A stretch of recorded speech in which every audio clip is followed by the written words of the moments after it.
બ્રહ્મબંધુઓ, આજે હું મારા વાતની શરૂઆત ભગવાન પરશુરામના એક શ્લોકથી કરીશ. ઓમ જમદગ્નાય વિદ્મહે મહાવીરાય ધીમહિ તન્નો રામા પ્રચોદયાત. જેનો અર્થ એ થાય છે કે આપણે જમદગ્નિના પુત્રને જાણીએ છીએ, આપણે એ મહાન યોદ્ધાનું ધ્યાન કરીએ છીએ. તે પરશુરામ આપણને પ્રેરણા આપે. બ્રાહ્મણ એ છે જે શાસ્ત્ર અને શસ્ત્રની મદદથી સમાજમાંથી અજ્ઞાનતા દૂર કરે છે. બ્રાહ્મણના માત્ર ગોત્ર જ અલગ છે, પણ સંસ્કાર તો એક જ છે. આપણે કહેવાય છે ને કે બ્રાહ્મણ ભૂખ્યો તો સુદામા, વિવેકી તો વિવેકાનંદ, સમજુ તો ચાણક્ય અને ગુસ્સે તો પરશુરામ. તો ચાલો એક સાથે આપણે બોલીએ, જય પરશુરામ, જય પરશુરામ. એડિલાઇડ બ્રહ્મ સમાજ દ્વારા આયોજિત પરશુરામ જયંતિની ઉજવણીના પ્રસંગમાં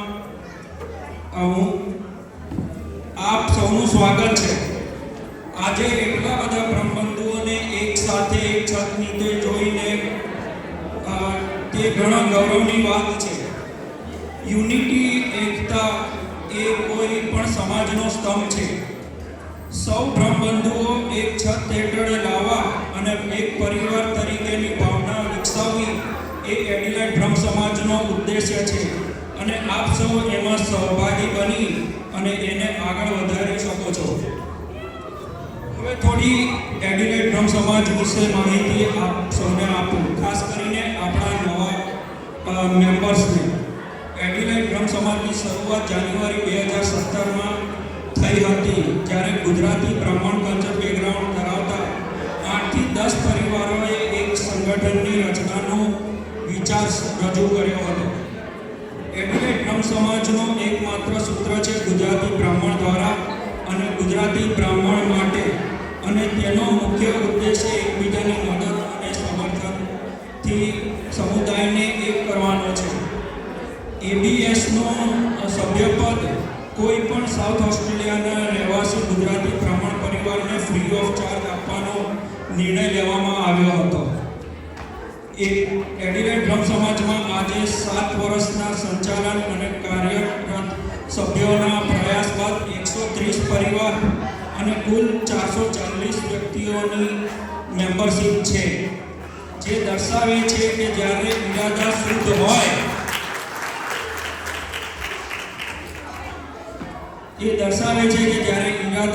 હોય અને આપ સૌનો સહકાર હોય ત્યારે કંઈ પણ કામ અશક્ય રહેતું નથી. साथी हाथ बढ़ाना, एक अकेला थक जाए तो मिलकर बोझ उठाना, साथी हाथ बढ़ाना. एडिलाइड બ્રહ્મ સમાજ જે એક લાભકારી સંસ્થા છે, તેનું સંચાલન પણ આવું છે. એડિલાઇડ બ્રહ્મ સમાજ બંધારણ સંપૂર્ણપણે વોલેન્ટિયર્સની નિસ્વાર્થ સેવા, સમય અને અજોડ સમર્થન પર આધારિત છે. આવા વોલેન્ટિયર્સના અથાગ પ્રયત્નોના લીધે આપણે દર વર્ષે બધા જ પ્રસંગો સફળતાપૂર્વક પાર પાડીએ છીએ. વોલેન્ટિયર્સના આવા પ્રયત્નો અને અમૂલ્ય સમયની પ્રશંસા કરવી અનિવાર્ય બને છે. એડિલાઇડ બ્રહ્મ સમાજના સંચાલનમાં બધા નિર્ણયો સંપૂર્ણપણે લોકશાહી પદ્ધતિથી સર્વસંમતિ અને મેજોરિટીને ધ્યાનમાં રાખીને લેવાય છે. દરેક વોલેન્ટિયરના અભિપ્રાયને સન્માન આપવામાં આવે છે. અહીં ઉપસ્થિત કોઈ પણ સભ્ય જે એબીએસના શ્રેષ્ઠ હિત અને વિકાસ માટે તેમજ એબીએસના ઉદ્દેશ્યને સમર્થન આપવા માટે પોતાનો અમૂલ્ય સમય આપવા ઈચ્છતા હોય તેનું એબીએસના વોલેન્ટિયર્સ ટીમમાં સ્વાગત છે. એબીએસ એક બિન લાભકારી સંસ્થા છે, જેનું સભ્યપદ ફ્રી ઓફ ચાર્જ છે. પણ જેમ ખાલી પેટે ભજન ના થાય, તેમ એબીએસ જેવી સંસ્થાનું સંચાલન ભંડોળ વગર ના થાય. એબીએસ પોતાની નાણાકીય આવશ્યકતા માત્ર ને માત્ર ડોનેશન અને સ્પોન્સરશિપથી પૂરી પાડે છે. એબીએસ ફક્ત બ્રહ્મબંધુઓના બિઝનેસની જ સ્પોન્સરશિપનો સ્વીકાર કરે છે.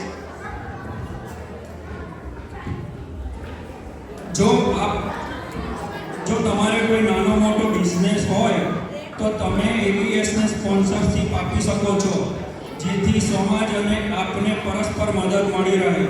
તે ઉપરાંત વ્યક્તિગત ડોનેશન પણ સમાજને આવકાર્ય છે પોતાના સંચાલન માટે. એબીએસના સમર્પિત વોલેન્ટિયર્સની હેલ્પ એન્ડ સપોર્ટની ટીમ છે, જે આપણા બ્રહ્મબંધુઓને મદદ માટે મોખરે રહે છે. ઘરનો કોઈ પણ સારા કે નરસા પ્રસંગ હોય કે પછી કોઈ પણ ઇમરજન્સી સિચ્યુએશનમાં તમે આવી ગયા હોય, જોબ શોધવી હોય, ઘર રેન્ટ પર શોધતા હોય, તો તમે એબીએસનો સંપર્ક સાધી શકો છો.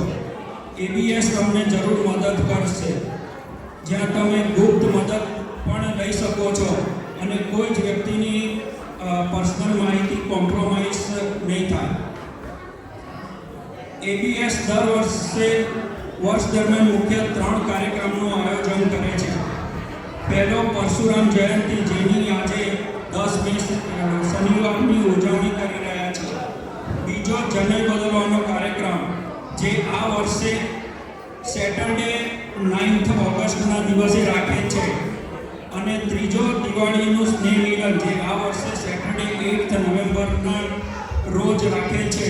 તો અહીં ઉપસ્થિત બધા જ બ્રહ્મબંધુઓને વિનંતી કે તેઓ આ ડેટ્સની નોંધ લઈ લે અને બની શકે તો આજની જેમ આ પ્રસંગોમાં પણ ઉપસ્થિત રહે, સમાજ સાથે જોડાયેલા રહો, એવું એબીએસ આશા રાખે છે. આ 3 મુખ્ય કાર્યક્રમ ઉપરાંત એબીએસ શક્ય બને તો સ્પોર્ટ્સ ડે અને નવરાત્રિનું પણ આયોજન કરે છે. એબીએસ જનય બદલવાનો કાર્યક્રમ બિલકુલ ફ્રી ઓફ કોસ્ટ અને રક્ષાબંધનના દિવસે જ રાખે છે. જનય બદલવાનું મહત્વ રક્ષાબંધનના દિવસે જે છે, તેથી એબીએસ આ કાર્યક્રમ તે દિવસે જ રાખે છે. એબીએસ દ્વારા ઉજવાતા પ્રસંગોના લીધે આપણા બાળકો આપણી સંસ્કૃતિ, રીતિ રિવાજ શીખ્યા છે અને તહેવારો વિશે બધું જાણતા થયા છે. આજના પરશુરામ જયંતિની ઉજવણીમાં નાના બાળકોની વેશભૂષા એમાંનું એક ઉદાહરણ છે. તે ઉપરાંત આવા પ્રસંગોમાં બાળકોને પર્સનાલિટી ડેવલપમેન્ટની તક પણ મળે છે, જેમ કે હોસ્ટિંગ, સિંગિંગ, ડાન્સિંગ, સ્પીચ.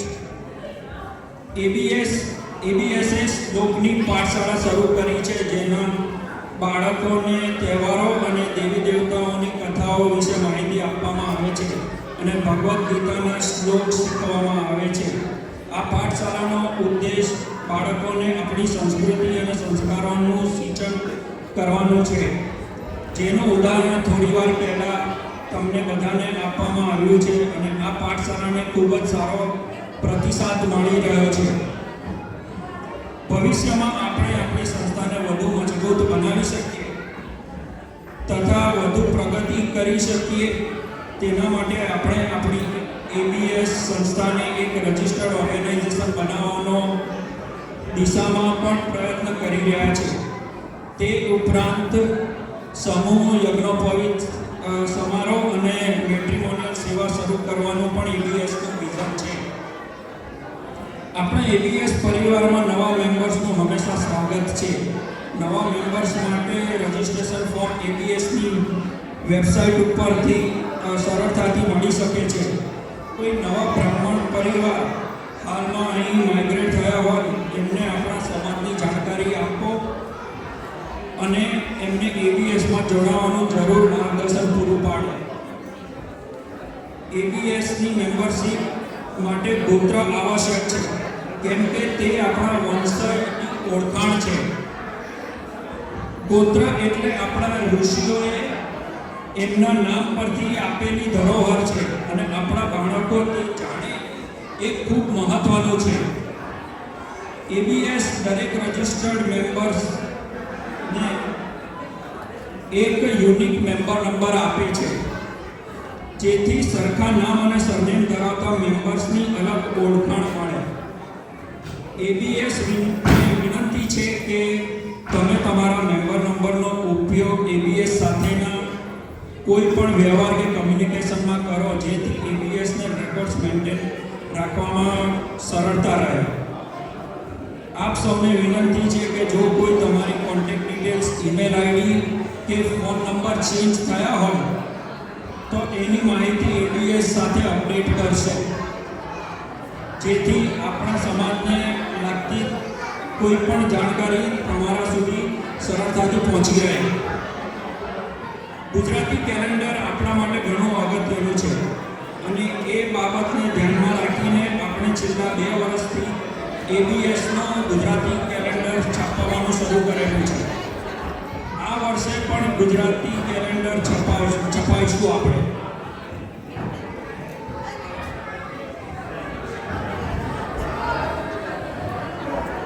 આ લાસ્ટ યરનું એબીએસનું કેલેન્ડર છે. જો કોઈ મેમ્બરને લેવું હોય તો રજિસ્ટ્રેશન કાઉન્ટર પર અવેલેબલ છે.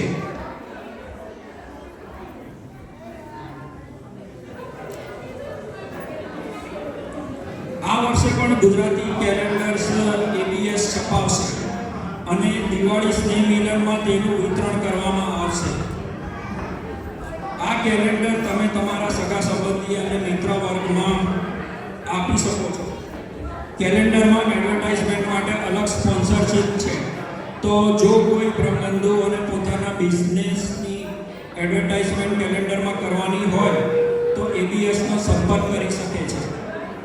આ કાર્યક્રમના અંતે હું આપ સૌને આ સંસ્થાને વધુ મજબૂત બનાવવા માટે આવકારું છું અને આ મંચને વધુ સારું બનાવવા માટે આપ સૌના સહયોગની આશા રાખું છું.